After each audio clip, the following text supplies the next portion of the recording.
Grade 11s and grade 12s. In this video, I will be going over an electrostatic past paper question. And I chose this question for a very particular reason. In this question, we have two spheres and we also have a point M, which is located to the right of sphere B over here. I also chose this question because they ask not only for electrostatic force, but they also ask for net electric field. So this covers a broad range of questions that you can get asked in grade 11 and in grade 12. So let's jump right in. First of all, before we go, I just want to let you know that I am a teacher. I will be giving teacher tips on how we ask these types of questions in exams, where we give marks, where students often lose marks, and what you can do to ensure that you get the most marks possible. So you want to watch the entire video. Please also don't forget to subscribe to my channel for more physics and more chemistry, and comment what you want to see next.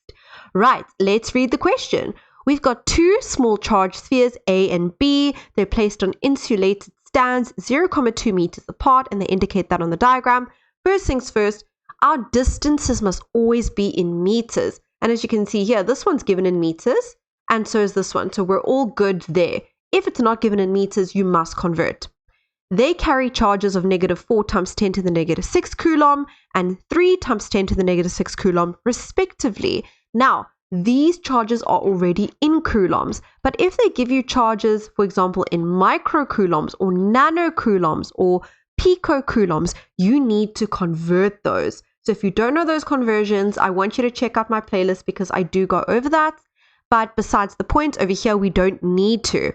M is a point that is a distance of 0.1 meters to the right of sphere B. So M is not another sphere, it's just a point to the right of sphere B.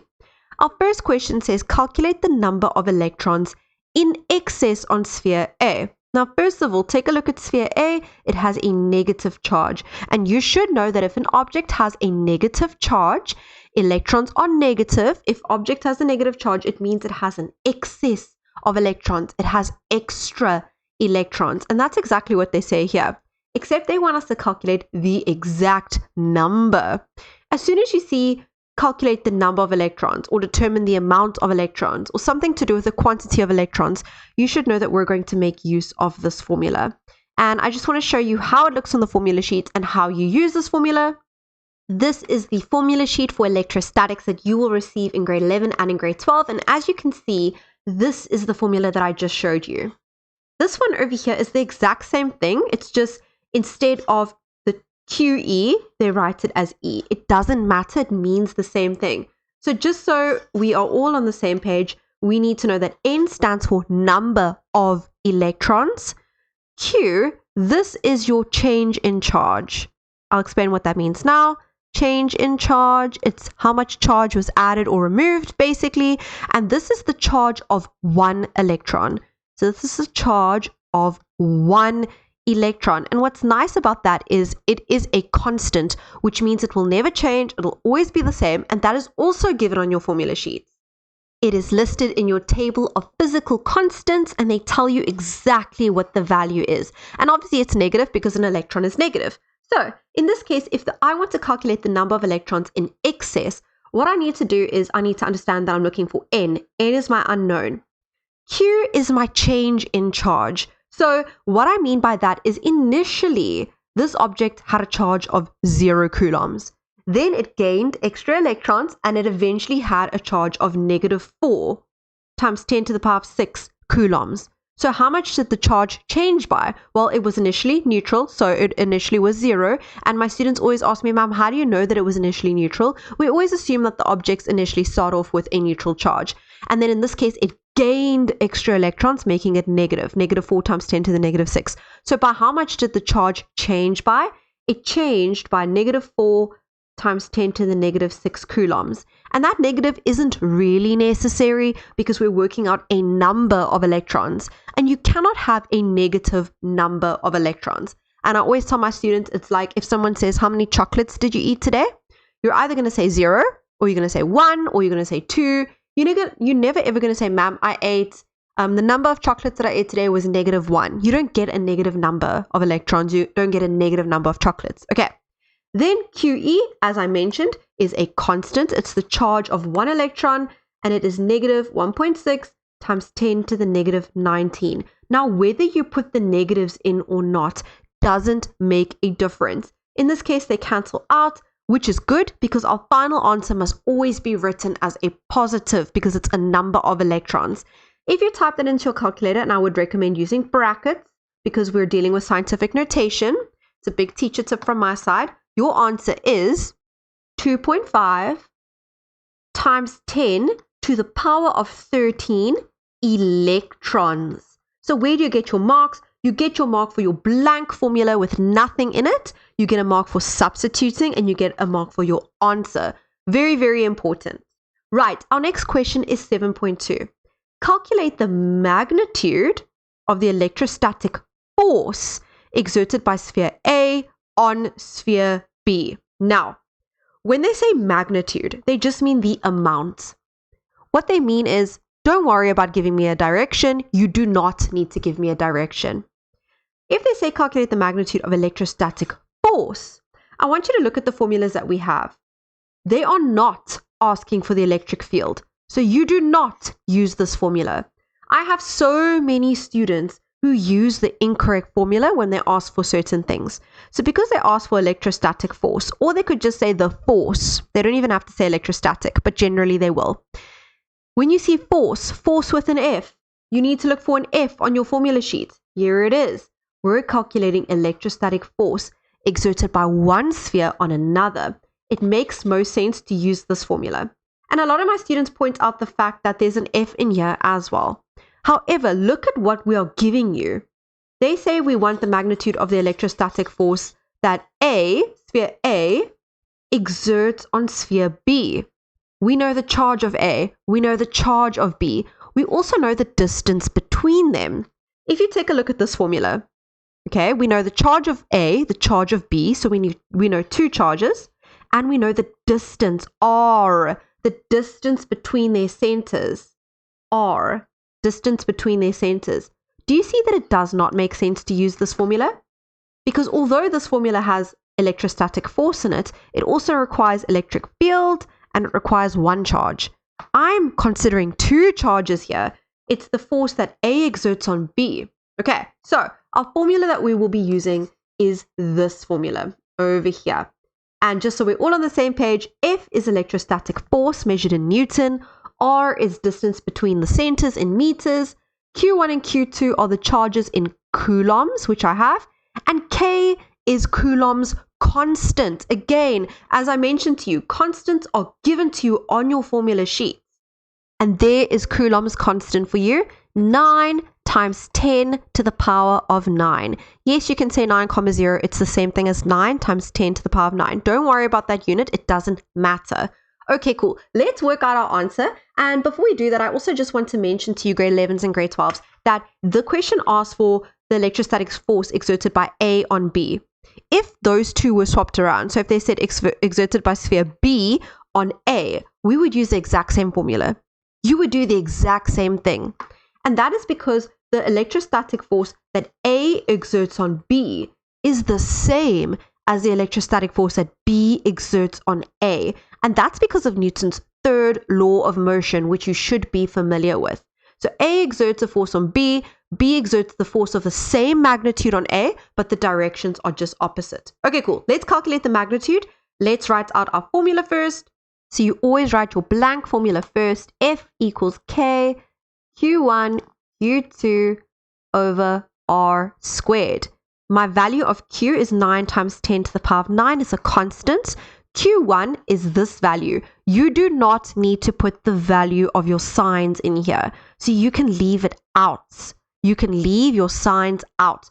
Remember, what the signs tell me, this is a negative sign and this is a positive sign. And you should know that opposites attract. So what it means is that A would be attracted to B, so A would move to the right, and B would be attracted to A, so B would move to the left. That's what the signs tell me.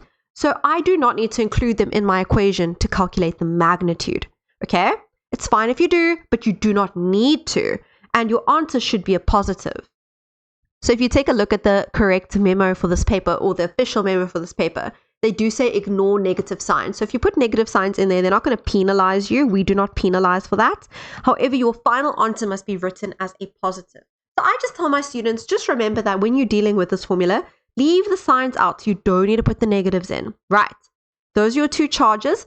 The distance between their centers. So there's the center of A, there's the center of B. The distance between their centers is 0,2 meters.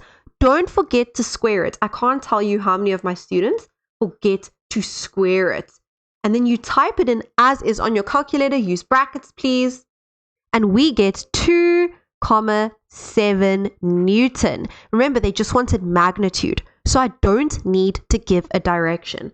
However, if the question says calculate the electrostatic force exerted by A on B, then you would say that A exerts a force on B to the left, okay, or an attractive force. They don't want direction, so we don't need to give them direction. And this is using Coulomb's law in order to work out electrostatic force. Our next question is moving away from electrostatic force, and we are now going to tackle electric field. So you can see they first asked me to describe the term electric field, and then they asked me for the magnitude of the net electric field at point M. You can see that that's quite a lot of marks. So before we jump into that question, I just want to go over the definition, and I want to emphasize a few things. Now, they say describe the term electric field. I have taken a snippet from the exam guidelines. This is a very important document that grade 12s and grade 11s should be looking at already. And if you take a closer look at the part of the document that speaks about electric fields, you will see that there's a definition called electric field, which is this one, a region in space in which a charged object experiences a force, all of this. And the second sentence, that's the whole definition. And if you read a bit down, then they say that there's electric field at a point. That's a separate definition. Now, grade 11s and grade 12s, please don't get confused between these two definitions. If they ask for electric field, then it's this one, the top one. If they want electric field at a point, then it's this bottom one, which is slightly shorter. Here they're asking for define or describe the term electric field. So they want this top sentence over here. So an electric field is a region of space in which an electric charge experiences a force. The direction of the electric field at a point is the direction that a positive test charge would move if placed at that point. And if you take a look at the official memo for this paper, they only accept, this definition. They don't accept this one because they're different, okay? So you need to give me this top definition over here. And it's very important that you understand how the direction of the electric field at a point works. And that is what we're going to be discussing in the next question, which says calculate the magnitude, so again, the amount, we don't care about direction, of the net electric field at point M. Now, whenever you see the word net, that's the same thing as like resultant or overall. You should know that we are going to most likely be adding two electric fields together. So when they say net electric field, you must think, oh my goodness, I'm going to be adding together, I'm going to be doing a sum of some sort. If the charges are in a straight line. If I have charges or spheres like this, we could be doing Pythagoras, because I hope you can see that there's a 90-degree angle situation over here. However, in this case, I have charges in the same plane along a straight line.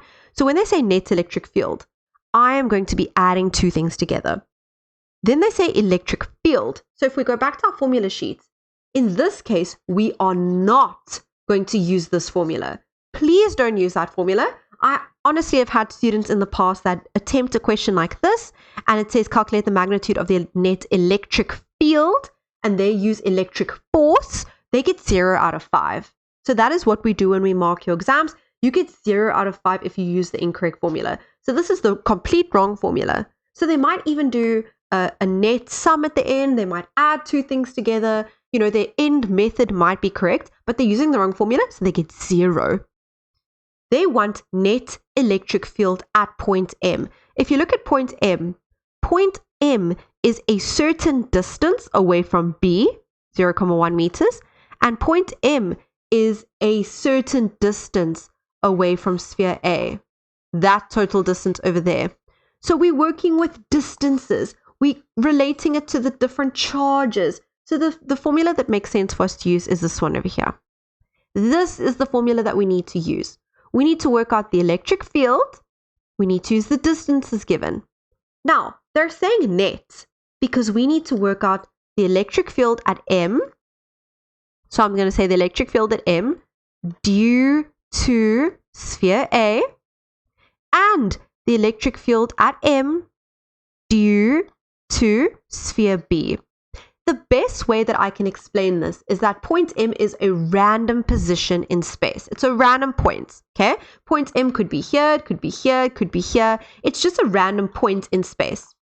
And you should know how electric field lines look. So they radiate in all different directions like this, and they don't stop. So this electric field continues, even though there's another sphere here. Yes, they will interact with each other, but what I'm saying is the electric field that A creates can be felt by M. So although M is on this side, away from A, on the other side of A, the electric field created by A is felt over here. And the electric field created by B, remember B's electric field will also radiate outwards. Obviously, I'm not drawing it properly. You know, you must draw arrows and everything on it. But the electric field created by charge B, or by sphere B, is also felt over here. So I want to know the electric field due to A at this position and the electric field due to B at this position. Overall, what is the electric field at M because of A and because of B? This is difficult for students to grasp. It's quite an abstract concept, but I just want you to think of it as M. If I had to drop a little positive charge over here, that positive charge would experience a force because of A, but it would also experience a force because of B. And the reason why it would experience a force because of A and B is because of the field of A and the field of B. So what I'm doing is I'm trying to work out what is the electric field at M. Okay, that's what I'm trying to do. So what we're going to be doing is we're going to be applying this formula over here, the electric field formula, but we're going to be applying it twice. We're going to apply it once due to A and once due to B. Once we've got those two, we will either add them together or subtract them to get the net electric field. Okay, so step 1 is work out the electric field due to A. Step 2 is work out the electric field due to B. I also want you to work out your directions because then we're going to work out if we must add or subtract. And then we must actually calculate the net. So let me write those steps for you. So there's our steps. We first work out the electric field at point M due to A. So when we do that, we use this formula, and the Q that we use, the charge that we use, is the charge of A, because A creates its own electric field. Then we work out the electric field at point M due to B. And when we do that, we use the same formula. So we do the calculation again, but this time we use the charge of B. And obviously our distances are also going to be different because our distances that we use is the distance between M and A, and the distances between M and B in this case. Okay, then we determine the directions of the field. We use our definition to do that, and we need to know our directions to see if we must add step 1 and step 2 together or if we must subtract. And then we actually do it. We actually work out the net electric field, E net, by either adding or subtracting. Okay, cool. Let's do it. So first things first, I'm going to work out the electric field due to A, and I'm going to use this formula. I'm also going to do it over here, the electric field due to B. I'm going to use the same formula. Technically, I only need to write the formula once per question, so I don't need to write it twice. But when working out the electric field due to A, K is our constant, 9 times 10 to the power of 9. Q, remember, because we're working out the electric field at M due to A, we use the charge of A. And just like in our force formula, we don't need to substitute our signs in here. We leave it out. And then our distance that we use, this is very important in grade 11s and grade 12s. It will be the distance between A, the center of A, and point M. Okay, because we want to know what is the electric field at M because of A. So we need to use the distance between these two. And that's not 0,1 meters. It's not 0,2 meters. It's 0,1 plus 0,2 meters. so it's 0,3 meters, and we square it. We then get an answer, and that is 4 times 10 to the power of 5, and I need you to understand that the unit for this is newtons per Coulomb. If that confuses you as to why that is my unit, just remember the other formula in order to work out electric field. It's force divided by charge. Force is measured in Newton. Charge is measured in coulombs. Newtons divided by coulombs. N divided by C is the same thing as writing it like this. Okay, so if you ever forget the unit, you can work it out from our other formula, but that is basically my unit. It is newtons per Coulomb. Okay, now, I know I said in step 3 we'll work out the direction, but let's just do it now quickly. How we work out the direction goes back to our definition. So look at the definition of electric field. It says the direction of the electric field is the direction that a positive test charge would move if it were placed at that point. So if I want to work out the direction of the electric field of A, at point M, what we're going to do is ignore this one. It doesn't exist for a second. Ignore. I'm going to say, okay, the definition says the direction of an electric field is the direction that a positive test charge would move if I placed it at that point. So if I place the positive at point M, which way would the positive move because of sphere A? Now remember, sphere A is a negative. So which way would a positive charge move because of a negative? It will be attracted towards A. Okay, so the direction of the electric field due to A is to the left. The positive will want to move towards A. So this is actually to the left. Then we do the same thing but for B. Okay, so our constant is the same. Now because I'm working out the electric field at M due to B, I'm using the charge of B, which is this. 3 times 10 to the negative 6. My distance now is my distance between M and B, which is given as 0,1 meters. So that's 0,1 squared. Please don't forget to square it. Our magnitude is 2.7 times 10 to the power of 6 Newton per Coulomb. Now let's work out the direction. If I had to place a positive test charge at point M, remember we're ignoring A now. We just care about B. If I have to place a positive test charge at point M, which direction would that want to move because of B? Will it be attracted to B, so will it move towards B? Or will it be repelled from B? Will it want to move away? And the answer here is that if this was a positive, it will want to move away from B because a positive and a positive, like charges, repel. So the direction of this electric field is to the right.